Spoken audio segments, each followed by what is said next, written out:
I inherited the school from my seafood Brustati probably 20 years ago. And so we've been in the Tri-Cities for close to 30 years. I don't know what else to say about that. We are located at the Richland Dojo.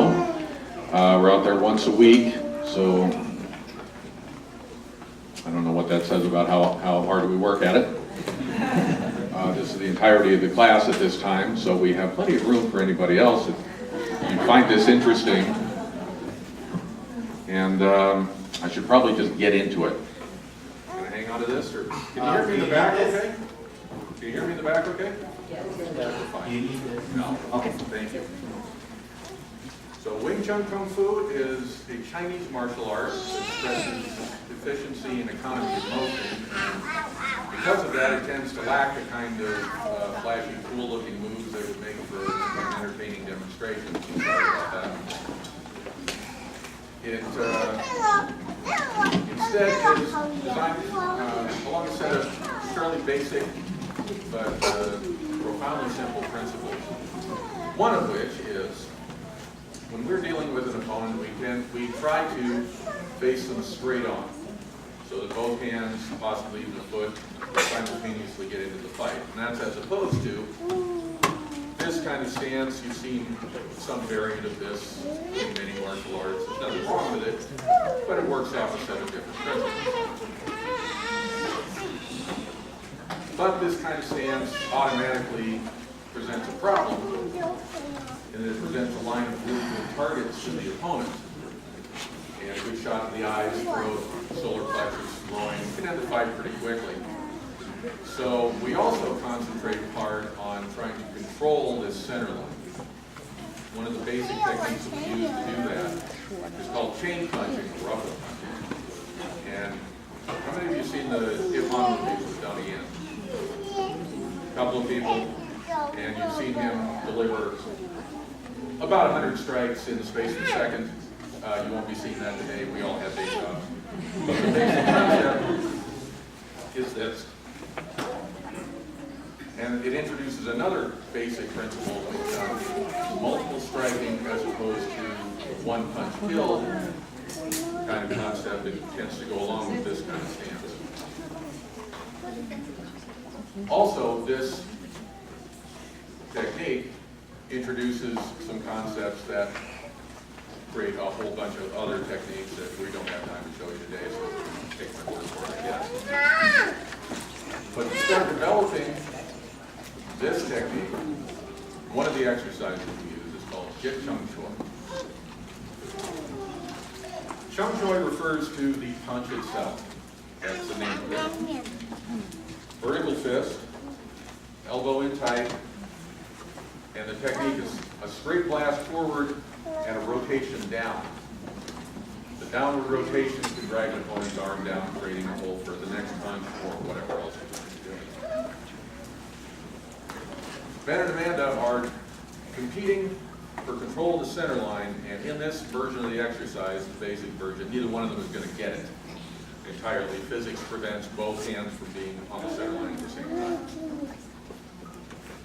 Once they've got this under control, got their elbows in tight, drawing, punching as straight as they can, we progress to what we call the dominance line. They were doing exactly the same thing. Now they're both throwing Chung Chois, but one is throwing to the outside. And that's Amanda. We call it the dominance line because the outside line gives a little better control, a little better access to the center line, but the regular Chung Choi set still provides defense. Now once they got this under control, then we progress to what we call pocket punch. I got it. Still throwing one Chung Choi, now they're adding a pak sao, which is just a slapping palm block. Every martial art has some version of this. The previous version. Can you hear me in the back? No. The previous version, like I said, they're both doing the same thing. Now they are doing one thing with one hand, one thing with the other. and it's become a one-sided drill. So of course now they have to balance it out, they have to learn to switch back and forth. And in doing so, this introduces a simple concept of taking control of the situation. The person initiating the switch is learning to put the fight on their own terms. The person who's being switched on has to learn to adapt to that quickly and maintain the drill. Simple idea, profound implications. Once they have this under control, then we progress to what we call 4-point blocking, in which we introduce two more techniques. A tan sao, which is this forward thrusting snake block, and gum sao, which looks very much like the pak sao, but it's a pinning hand. It's actually used to get a basic trap, pinning the opponent's arm against their chest. Again, it's a one-sided drill, so they need to be able to switch back and forth. But the switches become more complex, introduce different techniques, different concepts. We also get to throw in what we call half beats. And that's simply a strike thrown simultaneously with a block. Simultaneous blocking and striking is a core skill set of Wing Chun.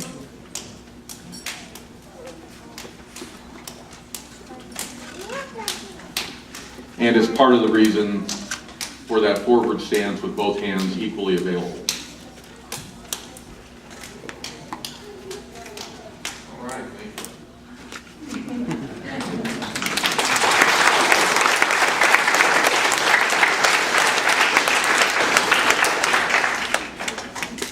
you. Yeah, they didn't suck.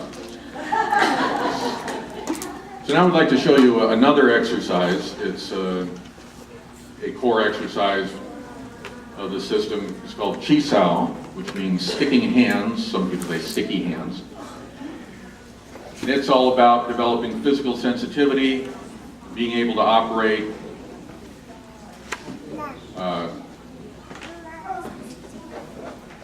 of physical sensitivity rather than visual sensitivity, because at the range that we're operating, the hand is much quicker than the eye.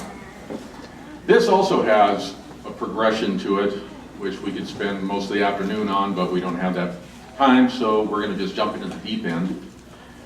Amanda is going to be blindfolded. That's what that is. And hopefully she's not going to kill me.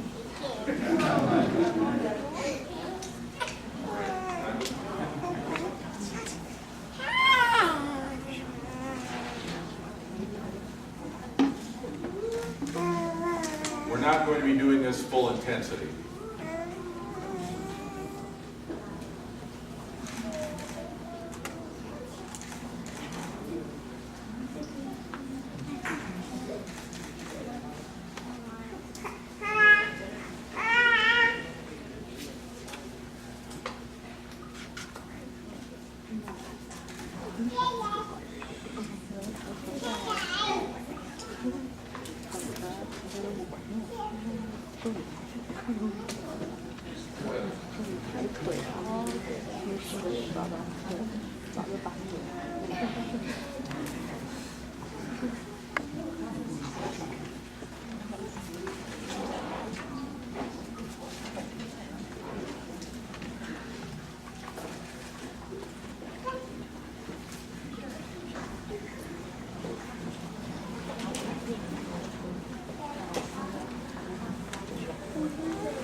So we're going to finish off by demonstrating 3 empty hand sets of Wing Chun, which is convenient because that's all we have.